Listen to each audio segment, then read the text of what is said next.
Hey guys! Welcome back sa ating YouTube channel. Again, this is BM Gaming and today, ang pag-uusapan natin is kung paano ka nga ba kikita as a free-to-play player dito kay Rohan 2 Global. Anyway guys, if you're new to the channel, don't forget to hit the subscribe button and the notification bell para lagi kayong updated sa mga panibago nating uploads regarding kay Rohan 2 Global. Let's go!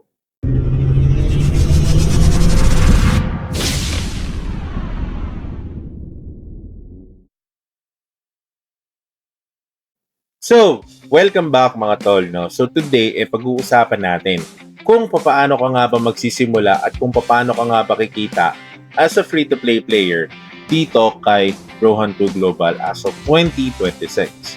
Now guys, sa mga nakapanood ng unang video natin about kay Rohan 2 Global, pinakita ko doon sa inyo kung paano mag-farm yung mga high-level characters dito sa game na to at kung paano sila kumita. So, ang average nila is gonna be different from free-to-play players. Bakit? Number 1, malalakas na yung characters nila and geared up na sila. Number 2, nakakapag-boss hunt na rin sila. In which, kapag free-to-play player ka at bago pa yung character mo, medyo matagal-tagal mo pa bago masilayan yung mga boss dito sa games na to. Okay? Which means that you have to grind your character so that you will be able to be included on those people that can farm on high-level maps. Okay?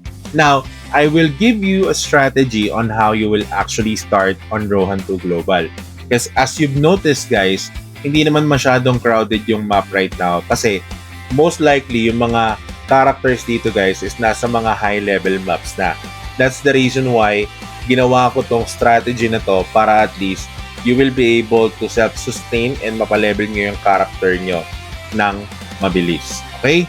So the first thing is dapat naka-PC ka right now. Okay?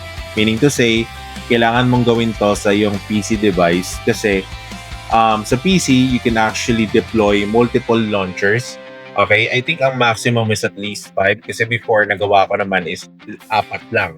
Pero I think more than 5 yung pwede nyong i-launch dito na launcher ng app. Meaning to say, na kailangan yung gumawa ng 5 accounts. Okay? 5 accounts po hindi 5 character. Kasi per account, 1 character yan eh. 'Di ba? Kasi yung ibang iniisip, isang account, 5 characters yung gagawin. Hindi po. Okay? So, 1 character per account. So, technically, 5 account yung magagamit nyo. Now, since meron kayong madedeploy sa PC na 5 launchers, so pag dineploy nyo yun guys, ang gagawin nyo lang is palelebelin nyo lang yung mga characters na yon. Now, the edge of this is that you will be able to clear a lot more faster. Okay, so makiklear nyo guys yung main quest, sub-quest, and also yung mga repeatable quest. Now, yung daily quest, 10 lang yan in a daily basis. Okay? Which is makikita nyo dito sa screen. Alright? Ayan yung mga daily quest na pwede nyo tapusin. Tapos, meron ding mga sub-quest and meron ding main quest. So, para mabilis nyo matapos yung main quest and makapagpa-level kayo ng mas mabilis as well, okay, all you just have to do is to finish all these quests, okay, para mag-progress yung character nyo at mag-level up kayo. Now, the thing is that, ang gagawin nyo dito guys is since meron kayong 5 characters, dapat magka-car party yan, okay, para mabilis nyo matapos yung quest.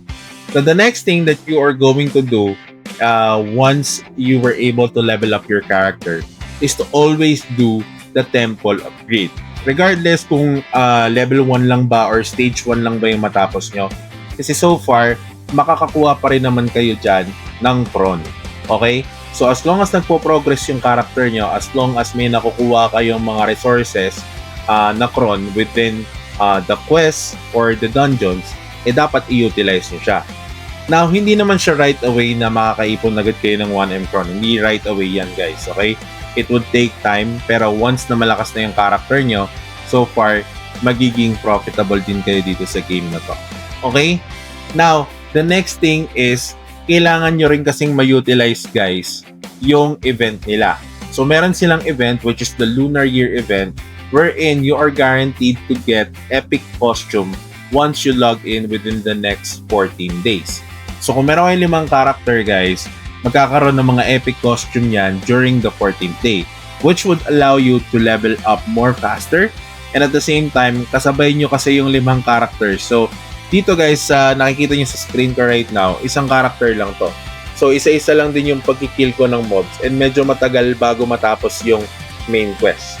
Which means na kung meron kang multiple characters na nagki-clear ng iisang mob, ang kagandahan dyan is mabilis nyong matatapos yung mga quest. Now, the reason why Archer yung sinabi ko, it is because it is long range and pwede nyo kasing iset yung settings ng combat range ng character nyo para hindi siya magalaw. So, sa isang spot lang sila guys, which means na kung sino yung pinakamalapit na mob, yun yung aatakihin nila. And dahil nakaparty kayo guys, mas mabilis yung matatapos yung mga quest. Okay? Yun yung isa sa mga nakikita kong pwede nyong gawin dito as a free-to-play player. Now, in terms of earnings, okay, let's say for example, mag-average ka na lang per character ng at least 400k crons sa loob ng isang araw. So, that's around 2 million crons per day. Okay? Let's say for example, within the month, naka-AFK farming lang naman sila, you are getting at least around, sabihin na nating mga 60M, 50M, or 60M. That's still a good amount of money. Especially kung nagsisimula ka pa lang sa game na to.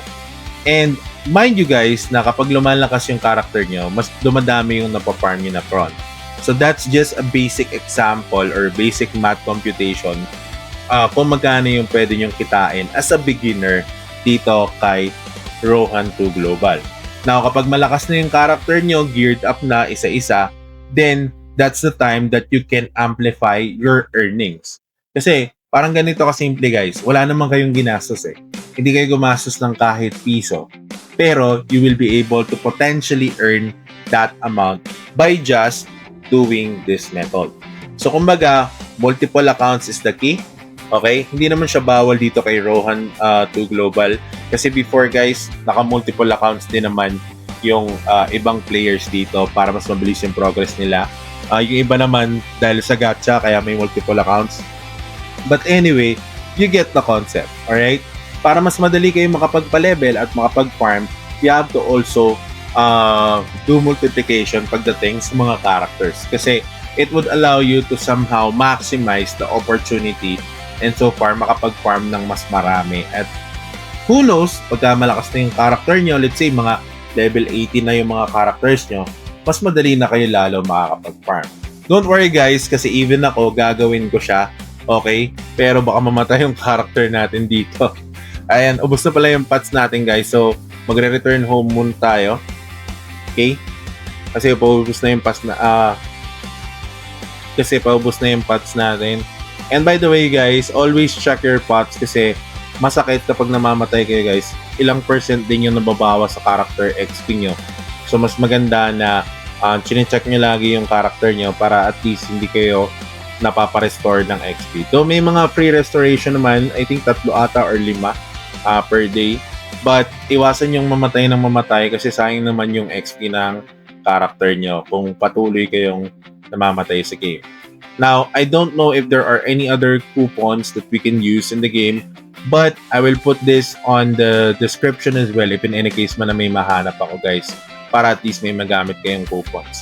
But anyway, you get the idea and hopefully makatulong to sa inyo and somehow mag-average din kayo dito ng magandang income or earnings pag nilalaro nyo na si Rohan 2 Global. Yun lang guys, I hope this helps and if you like this one, kindly share it with your friends. Share na rin sa mga tropa nyo na naghanap ng opportunity online.